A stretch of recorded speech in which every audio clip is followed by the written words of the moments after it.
ಎಲ್ಲಿಯವರೆಗೂ ಅಮೆರಿಕವನ್ನ ಸಂತುಷ್ಟಗೊಳಿಸುವ ಕೆಲಸವನ್ನೇ ಮೋದಿ ಸರ್ಕಾರ ಮಾಡ್ತಿರತ್ತೆ ಅಂತ ಕೇಳಬೇಕಾಗಿದೆ. ಯಾಕಂದ್ರೆ ಮೋದಿ ಸರ್ಕಾರದ್ದೇ ಜನ ಹೇಳುವ ಹಾಗೆ ಟ್ರಂಪ್ಗಾಗಿ ರಷ್ಯಾ ಮತ್ತು ಇರಾನ್ನಿಂದ ತೈಲ ಖರೀದಿ ಮಾಡೋದನ್ನ ಭಾರತ ನಿಲ್ಲಿಸಿತ್ತು. ಟ್ರಂಪ್ ಹೇರಿದ್ದ ಹೆಚ್ಚಿನ ಸುಂಕವನ್ನೂ ಕೂಡ ಏನೂ ಮಾತಾಡದೆ ಒಪ್ಪಿಕೊಳ್ಳಲಾಗಿತ್ತು.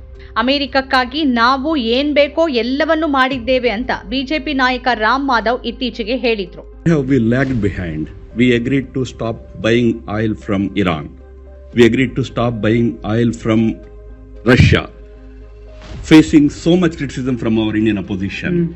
We agreed for 50% tariffs. Agreed means we did not say anything. We maintained our patience.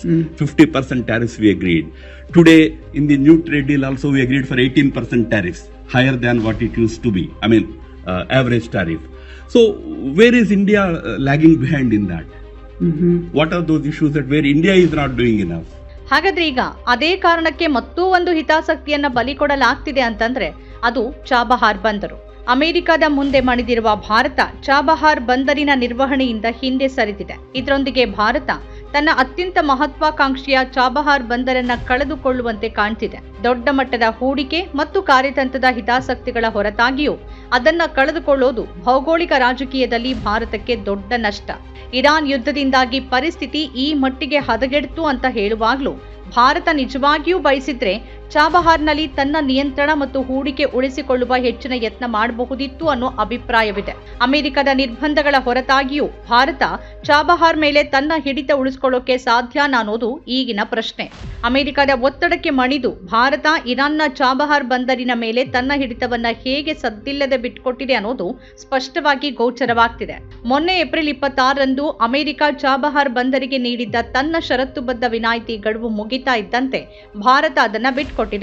ಇಷ್ಟು ಸುಲಭವಾಗಿ ಬಿಟ್ಕೊಟ್ಟಿರೋದನ್ನ ನೋಡಿದ್ರೆ ನಿಜವಾಗಿಯೂ ಭಾರತ ಚಾಬಹಾರ್ ವಿಷಯದಲ್ಲಿ ಗಂಭೀರವಾಗಿತ್ತ ಅನ್ನೋ ಅನುಮಾನವೂ ಹುಟ್ಟತ್ತೆ. ಚಾಬಹಾರ್ ವಿಷಯದಲ್ಲಿನ ಭಾರತದ ದ್ವಂದ್ವವನ್ನ ತೋರಿಸುವ ಸಾಕಷ್ಟು ಸುಳಿವುಗಳ ಬಗ್ಗೆ ಪರಿಣಿತರು ಗಮನ ಸೆಳೀತಾರೆ. ಅಮೆರಿಕದ ನಿರ್ಬಂಧಗಳಿಂದಾಗಿ ಈ ಯೋಜನೆಯ ಕಾರ್ಯಸಾಧ್ಯತೆ ಬಗ್ಗೆ ಅದಕ್ಕೆ ಸಂದೇಹ ಇದ್ದಂತಿತ್ತು, ಅಥವಾ ಚಾಬಹಾರ್ ಯೋಜನೆ ಮೂಲಕ ಇರಾನ್ನೊಂದಿಗೆ ಬೆಳೆತಿರುವ ಸಂಬಂಧ ಪಶ್ಚಿಮ ಏಷ್ಯಾದ ದೇಶಗಳ ಕಣ್ಣು ಕುಕ್ಕುವಂತೆ ಮಾಡಿದೆ ಅನ್ನೋದರ ಬಗ್ಗೆನೂ ಗೊತ್ತಿದ್ದ ಹಾಗಿತ್ತು. ಭಾರತ ಉತ್ತಮ ಸಂಬಂಧ ಹೊಂದಿರುವ ಸೌದಿ ಅರೇಬಿಯಾ ಮತ್ತು ಯುಎಇಗಳು ಗಲ್ಫ್ ಬಂದರುಗಳ ಮೂಲಕವೇ ಭಾರತಕ್ಕೆ ಬೇಕಾದದ್ದೆಲ್ಲವೂ ಪೂರೈಕೆ ಆಗ್ತಿರುವಾಗ ಭಾರತ ಚಾಬಹಾರ್ ಬಗ್ಗೆ ಯಾಕೆ ಇಷ್ಟೊಂದು ಆಸಕ್ತಿ ತೋರಿಸ್ತಿದೆ ಅಂತ ಅಚ್ಚರಿ ವ್ಯಕ್ತಪಡಿಸಿದ್ವು. ಯಾಕಂದ್ರೆ ಗಲ್ಫ್ ದೇಶಗಳಲ್ಲಿ 1 ಕೋಟಿ ಭಾರತೀಯರಿದ್ದಾರೆ, ಆದರೆ ಇರಾನ್ನಲ್ಲಿರುವ ಭಾರತೀಯರ ಸಂಖ್ಯೆ 10,000 ಮಾತ್ರ. ಹೀಗಿರುವಾಗಲೂ ಇರಾನ್ಗೆ ಹತ್ತಿರವಾಗ ಬಯಸುವ ಭಾರತದ ಬಗ್ಗೆ ಆ ದೇಶಗಳು ಆಶ್ಚರ್ಯಪಟ್ಟಿದ್ವು ಅಂತ ಹೇಳಲಾಗುತ್ತೆ. ಒಮಾನ್ನ ಮಕ್ರಾನ್ ಕರಾವಳಿಯಲ್ಲಿರುವ ಚಾಬಹಾರ್ ಮತ್ತು ಭಾರತ ನೈಸರ್ಗಿಕವಾಗಿ ಹೊಂದಿಕೊಳ್ಳುತ್ತೆ. ಗ್ವಾದರ್ ಬಂದರನ್ನ ನಿರ್ಮಿಸಲು ಚೀನಾ ಪಾಕಿಸ್ತಾನದೊಂದಿಗೆ ಒಪ್ಪಂದಕ್ಕೆ ಸಹಿ ಹಾಕಿದ ಕೆಲ ವರ್ಷಗಳ ನಂತರ ಚಾಬಹಾರ್ ಅಸ್ತಿತ್ವಕ್ಕೆ ಬಂತು. ಆದರೆ ಇರಾನಿಯನ್ನರು ಚಾಬಹಾರನ್ನ ಚೀನಿಯರಿಗೆ ಯಾಕೆ ಹಸ್ತಾಂತರಿಸಲಿಲ್ಲ ಅನ್ನೋದು ಪ್ರಶ್ನೆಯಾಗಿನೇ ಇದೆ. 2016ರಲ್ಲಿ ಇರಾನ್, ಭಾರತ ಮತ್ತು ಅಫ್ಘಾನಿಸ್ತಾನ ಚಾಬಹಾರ್ ಒಪ್ಪಂದಕ್ಕೆ ಸಹಿ ಹಾಕಿದ್ವು.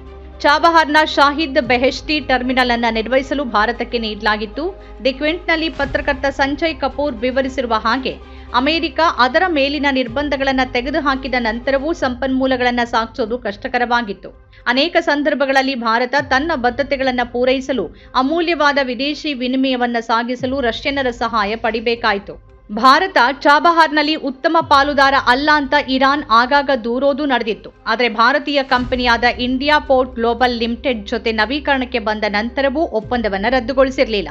ಭಾರತ ಈ ಯೋಜನೆಗೆ ಸುಮಾರು $120 ಮಿಲಿಯನ್ ಅಂದ್ರೆ 400 ಕೋಟಿ ರೂಪಾಯಿ ಖರ್ಚು ಮಾಡಿತ್ತು.